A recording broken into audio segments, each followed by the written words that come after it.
Le soleil de juillet à Nice est impitoyable, de ceux qui font fondre les touristes imprudents et transforment la promenade des Anglais en un défilé de corps brûlés par le soleil. Dans son appartement au 3e étage, rue de France, à 2 pas de la plage, Véronique Laurent prépare son café dans sa petite cuisine lorsqu'elle sent de forts bras l'enlacer par derrière. Elle a 62 ans, et le choc lui fait battre le cœur à tout rompre, non pas par peur, mais pour une raison plus complexe. « Pas par derrière, chérie », dit-elle en riant nerveusement et en repoussant doucement ses bras. « Tu sais que je déteste les surprises. » La voix derrière elle est jeune, amusée. « Excuse-moi, j'avais oublié. » Véronique se retourne. Matteo est là, 28 ans, des cheveux noirs ondulés tombant sur des yeux marron foncé, une peau mate méditerranéenne, un corps svelte et musclé comme celui d'un acrobate niçois. Elle ne porte qu'un short de pyjama, sa poitrine nue laissant apparaître un tatouage ondulé sur son épaule. D'une beauté presque indécente, le genre de beauté qui fait s'arrêter les gens dans la rue. Et il est dans sa cuisine tous les matins depuis 3 mois, depuis que cette folie a commencé. Véronique sait à quoi elle ressemble. Une femme de 62 ans, divorcée depuis 5 ans, aux cheveux gris qu'elle teint désormais en blond parce que Matteo dit qu'il aime ça. Un corps marqué par 2 enfants adultes et 6 décennies de gravité, de profondes rides autour des yeux. Et Matteo, assez jeune pour être son petit-fils qui vit dans son appartement, dort dans son lit, la touche comme son ex-mari ne l'a jamais fait en 28 ans de mariage sans vie. Comment tout a commencé ? Une question que tout le monde se pose. Une question à laquelle ses enfants ont crié en l'apprenant. Une question que les voisins chuchotent quand elle passe. La vérité est à la fois banale et extraordinaire. Véronique a rencontré Matteo dans un café il y a 3 mois. Elle lisait un livre, lui était seul, les yeux rivés sur son téléphone. Un serveur a laissé tomber un plateau, ce qui a provoqué un joyeux désordre. Ils ont aidé à ranger. On rit de la situation et ont commencé à discuter. Matteo est argentin. Arrivé en France il y a 2 ans en quête d'une vie meilleure, il travaille comme parcours pour les touristes sur la plage, gagne quelques pourboires et survit à peine. Naturellement charmant, sans effort apparent, il illumine une pièce de sa seule présence. Ils ont discuté pendant 2 heures, le courant est passé immédiatement. Il lui a demandé son numéro, elle le lui a donné sans hésiter, persuadée qu'il ne se passerait rien. Leur différence d'âge était pourtant flagrante. Mais Matteo a appelé, et rappelé, encore et encore. Ils sont allés dîner, se promener sur la plage, aller au cinéma. Il la traitait comme une femme désirable, pas comme une dame respectable. Il la faisait rire, vraiment rire, pas ce rire poli qu'elle s'était forgé pendant des décennies. Et un soir, après une bouteille de vin et une conversation d'une sincérité excessive, il l'a embrassée.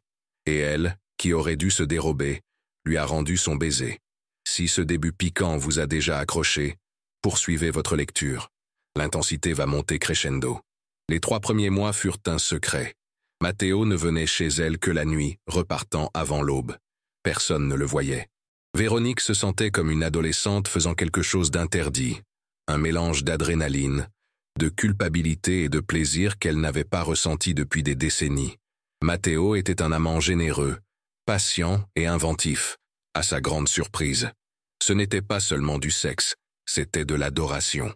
Il touchait son corps comme s'il s'agissait d'une œuvre d'art, embrassait ses vergetures, caressait ses rides, lui murmurait des choses en espagnol qu'elle ne comprenait pas, mais dont le ton était clair.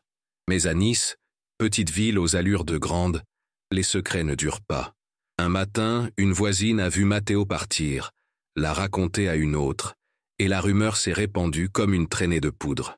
Sophie, la fille de Véronique, 38 ans, était furieuse. « Maman, c'est vrai, tu couches avec un garçon du même âge que ton fils ?» Véronique, lasse de mentir, a fini par avouer.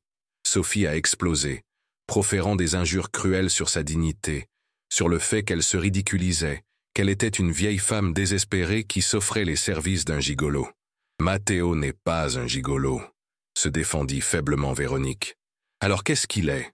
rétorqua Sophie. « Pourquoi un homme de 28 ans voudrait-il d'une femme de 62 ans ? Parce qu'il m'aime bien. Il aime son appartement, sa retraite, sa naïveté.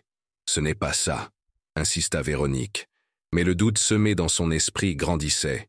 Ce soir-là, elle confronta Matteo. « Pourquoi es-tu avec moi ?» Il semblait sincèrement déconcerté. « Parce que je t'aime bien. Mais je suis vieux. Tu es belle, corrigea-t-il. « Matteo, sois honnête. As-tu besoin d'argent ?» Il resta silencieux trop longtemps. « Oui, » finit-il par admettre. « J'ai besoin d'argent, qui n'en a pas besoin? Mais je ne suis pas avec toi pour ça. Alors pourquoi ?» Matteo était assis sur le lit, la tête entre les mains. « Parce que tu me vois, Véronique. Pas comme un joli corps, pas comme un divertissement, mais comme une personne. Tu m'écoutes quand je parle de Buenos Aires, de ma famille que je n'ai pas vue depuis 2 ans, de mon rêve d'ouvrir un jour une école de parcours. Tu ne me traites pas comme un morceau de viande. Tu me traites comme un être humain. Et oui, tu as un appartement, et moi non. Oui, tu as la stabilité, et moi non. Mais je te jure que ce n'est pas pour ça. » Véronique voulait y croire. Et elle y croyait. Car la seule alternative était de retourner à une solitude insupportable. Vous sentez le danger de cette dépendance? Continuez, car ça va se compliquer. Matteo a emménagé officiellement il y a 1 mois. Il a apporté un sac à dos de vêtements, un skateboard, pratiquement rien. Véronique a nettoyé la chambre d'amis, mais il ne l'a jamais utilisée. Il dort dans son lit tous les soirs. Une routine s'est instaurée, étrange, mais fonctionnelle. Elle se lève tôt, prépare le café, il se lève tard, prend une longue douche, va travailler sur la plage et rentre en fin d'après-midi, imprégné de sueur et de sel. Ils dînent ensemble, regardent des films, font l'amour avec une fréquence qui les surprend tous les deux, et s'endorment enlacés. Mais des failles apparaissent. Matteo n'a jamais d'argent. Véronique paie tout, les courses, les factures, ses vêtements. Il promet de le rembourser quand il aura assez économisé. Mais il ne le fait jamais. Il y a toujours une urgence. Sa famille à Buenos Aires a besoin d'aide. Son vélo est cassé, son portable ne fonctionne plus. Véronique donne parce qu'elle en a les moyens. Une retraite confortable après 30 ans comme infirmière, et la maison qu'elle a vendue lors du divorce lui a rapporté un bon prix. Mais elle commence à se sentir exploitée. Un soir, en revenant de la salle de bain, elle entend Matteo parler doucement au téléphone en espagnol. Elle ne parle pas espagnol, mais elle reconnaît le ton, le rire intime, les mots doux. « Qui était-ce » demande-t-elle quand il raccroche. « Un ami de Buenos Aires » répond-il trop vite. « Matteo ne ment pas. » Il soupire. « C'était mon ex, Pablo, il appelle parfois. »« Mon ex ? Tu n'as jamais parlé d'ex. Tu ne m'as jamais posé la question. » Véronique est assise sur le lit, le monde lui tournant autour. « Tu es gay ?»« Bi, corrige-t-il. Je croyais que tu le savais. »« Comment aurais-je pu le savoir si tu ne me l'as jamais dit ? Je pensais que c'était évident. » répond-il en haussant les épaules. Véronique assimile l'information. Des années de mariage hétérosexuel ne l'avaient pas préparée à cela. « Est-ce que ça a de l'importance » demande-t-il soudain vulnérable. « Je ne sais pas, » répond-elle honnêtement. « J'ai besoin d'y réfléchir. » Elle reste éveillée toute la nuit tandis que Matteo dort paisiblement à ses côtés. Au matin, à son réveil, elle a déjà pris sa décision. « Ce n'est pas grave, dit-elle. Tu es comme tu es. Je t'accepte tel que tu es. » Matteo la serre dans ses bras, soulagé. « Mais il y a autre chose, » murmure-t-il. « Je dois te dire quelque chose. »« Quoi ?»« Pablo veut venir me voir pendant 2 semaines. Il n'a nulle part où aller. Veux-tu que ton ex reste ici ? Seulement si tu le permets, en ami. Il ne se passera rien entre nous. Je te le promets. » Véronique devrait dire non. Mais Matteo la regarde avec les yeux d'un chiot abandonné et elle cède comme toujours. Cette bombe à retardement vous angoisse ? Continuez, car elle va exploser. Pablo arrive 1 semaine plus tard. Lui aussi argentin, 26 ans, plus beau encore que Matteo si c'est possible. Cheveux noirs raides, yeux verts, un corps de mannequin sculpté. Poli, charmant. Il remercie chaleureusement Véronique pour son hospitalité. Officiellement, il dort sur le canapé. Mais Véronique entend des chuchotements venant de la chambre au petit matin. Elle sait que Matteo s'y rend quand il la croit endormie. Les journées passées avec Pablo à la maison sont un supplice. Véronique se sent invisible. Les 2 garçons conversent en espagnol, rient de blagues qu'elle ne comprend pas, vont ensemble à la plage et rentrent tard, toujours avec des excuses. Matteo couche encore avec elle, fait encore l'amour avec elle, mais il est distant, ailleurs. Un après-midi, Véronique rentre plus tôt que prévu des courses, ouvre la porte de l'appartement et entend des bruits venant de la chambre. Elle monte silencieusement, la porte entr'ouverte et aperçoit par l'entrebâillement Matteo et Pablo dans son lit, leur corps enlacés, faisant exactement ce qu'ils s'étaient promis de ne pas faire. Véronique ne crie pas, ne pleure pas. Elle referme simplement la porte sans bruit, quitte l'appartement et se rend à la plage. Assise sur le sable, le regard perdu dans la mer, elle digère la trahison. Elle devrait être furieuse, mais elle ne ressent qu'une profonde fatigue. Bien sûr, c'était inévitable. Une femme de 62 ans qui s'imagine qu'un homme de 28 ans la désire vraiment, elle, et pas seulement ce qu'elle peut lui offrir. Sophie avait raison, elle s'est ridiculisée. Quelques heures plus tard, elle rentre chez elle. Matteo et Pablo sont au salon, visiblement nerveux. « Véronique, je peux t'expliquer », commence Matteo. « Inutile », l'interrompt-elle d'une voix lasse. « Tu as jusqu'à demain pour partir ?» Ils protestent tous les deux. Matteo insiste, disant que c'était une erreur, que ça n'a aucune importance. Véronique ne discute pas, monte dans sa chambre et ferme la porte à clé. Le matin, quand elle part, l'appartement est vide. Matteo et Pablo sont partis, emportant tout avec eux, ne laissant qu'un mot. « Désolé pour tout. Tu méritais mieux. » Véronique froisse le papier et le jette. « Êtes-vous anéanti, par elle ? Tenez bon, car la vérité finira par éclater. » 2 mois passent. Véronique reprend ses vieilles habitudes. Café seul, livre seul, lit vide. Sophie vient lui rendre visite. Ne dit pas « je te l'avais bien dit », mais c'est sous-entendu dans chacun de ses gestes. Véronique ne se défend pas. Elle accepte la honte silencieuse. Puis, un après-midi de septembre, Matteo apparaît à la porte. Trop maigre, des cernes profondes sous les yeux, des vêtements sales. « Je peux entrer ?» Véronique devrait lui claquer la porte au nez, mais la curiosité l'emporte. Il entre, s'assoit sur le canapé, les mains tremblantes. « Pablo m'a quitté », dit-il. « Il est retourné à Buenos Aires avec un autre homme qu'il a rencontré ici. Un type vraiment riche. Je n'ai nulle part où aller. J'ai perdu mon travail à la plage à cause d'une bagarre avec des touristes. Je dors dans la rue depuis 2 semaines. Et pourquoi es-tu venu ici? Parce que je n'ai personne d'autre. » Véronique rit, d'un rire amer. « Tu m'as trahi dans mon propre lit et maintenant tu veux que je t'aide encore. » Matteo pleure, pas des larmes de cinéma, mais de vilaines larmes de désespoir. « Je sais que j'ai tout gâché, je sais, mais j'ai faim, j'ai froid, j'ai peur. S'il te plaît, juste une nuit, je pars demain, promis. » Véronique le regarde, ce beau jeune homme réduit à l'état de ruine, et elle devrait éprouver de la satisfaction, mais seulement de la pitié. « Un soir, dit-elle fermement, tu dors sur le canapé, tu manges, tu prends une douche, et demain tu n'es plus là pour toujours. » Il hoche la tête désespérément. Matteo prend un long bain, mange comme s'il mourait de faim, ce qui est probablement le cas.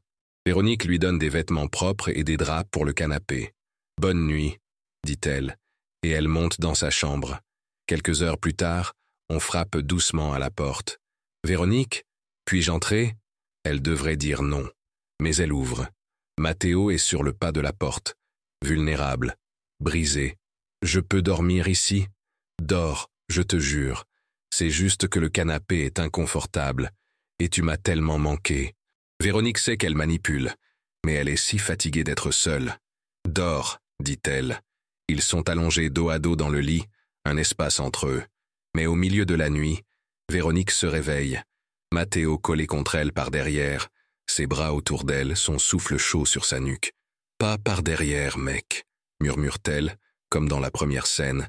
Mais cette fois, ce n'est pas une blague, c'est un avertissement.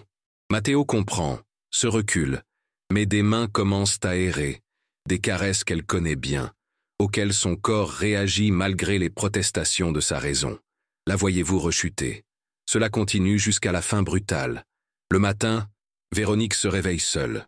Elle va au salon, mais Matteo n'est pas sur le canapé. Elle vérifie la salle de bain et la cuisine. Rien. Elle s'aperçoit alors que le portefeuille qu'elle avait laissé sur la table du salon est ouvert. L'argent a disparu. 300 réaux. Les bagues en or héritées de sa mère, rangées dans le tiroir du salon, ont disparu. Matteo les lui a volées et s'est enfui. Véronique, assise sur le canapé, fixe son portefeuille vide et finit par pleurer. Non pas à cause de l'argent ou des bijoux perdus, mais à cause de l'illusion brisée. Pendant 3 mois, elle a cru qu'un jeune homme beau et séduisant la désirait vraiment, qu'elle était spéciale. Mais ce n'était qu'un échange, son corps et ses biens contre une compagnie éphémère et des mensonges habilement tissés. « Appelle Sophie. »« Tu avais raison, dit-elle quand sa fille répond. »« À propos de quoi ? » ?»« À propos de tout. À propos de Matteo. À propos de mon côté vieille femme ridicule. » Sophie ne dit pas « Je te l'avais bien dit ». Juste « J'arrive ». Sophie arrive avec son mari. Ils déposent une plainte. La police dit qu'elle va mener des recherches, mais que les chances de retrouver Matteo sont minimes. Il est probablement déjà parti dans une autre ville. Une autre victime. Victime. Ce mot vous coupe le souffle. Les semaines se transforment en mois. Véronique entreprend une thérapie, analyse son expérience et découvre l'existence d'hommes qui profitent de femmes âgées, seules et vulnérables. Un schéma courant, constate-t-elle. Elle n'est pas un cas isolé, juste une de plus sur la liste des femmes qui ont confondu attention achetée et affection sincère. 1 an après la première apparition de Matteo, Véronique est seule sur la plage, un livre à la main sous un parasol. Elle aperçoit un jeune homme qui fait du parcours pour les touristes, récoltant des pourboires. Ce n'est pas Matteo, mais ça pourrait l'être. Même type, même beauté, même charme. Le jeune homme la regarde, lui sourit, ce sourire qui promet attention et aventure. Véronique détourne le regard et retourne à son livre. Plus jamais. La scène finale montre Véronique dans l'appartement, désormais verrouillée, la porte enchaînée, seule mais en sécurité. Un petit déjeuner pour elle seule, un silence qui n'est plus de la solitude mais un choix. Elle a survécu à Matteo, elle a survécu à l'humiliation, elle s'est survécue à elle-même. Le téléphone sonne, numéro inconnu. Elle répond. Véronique, la voix lui est familière, argentine désespérée. Matteo. Elle raccroche sans répondre et bloque le numéro. Il réessayera, d'autres numéros, d'autres excuses. Mais elle a enfin compris. Pas par derrière, mec. Pas par devant. Pas par le côté. Jamais. La porte est verrouillée et elle le restera. Si ce récit poignant vous a touché, partagez-le avec quelqu'un qui a besoin de comprendre que la solitude ne justifie pas d'accepter des miettes empoisonnées. Abonnez-vous pour découvrir d'autres histoires vraies qui montrent que l'amour n'est pas toujours de l'amour. Parfois, il s'agit de prédation déguisée en affection, et que l'expression « pas par derrière, mec » ne faisait pas référence à la position sexuelle, mais au fait de ne plus jamais se laisser surprendre, de toujours rester vigilant, de toujours protéger son cœur, car au final, la personne que vous devez le plus protéger, c'est vous-même.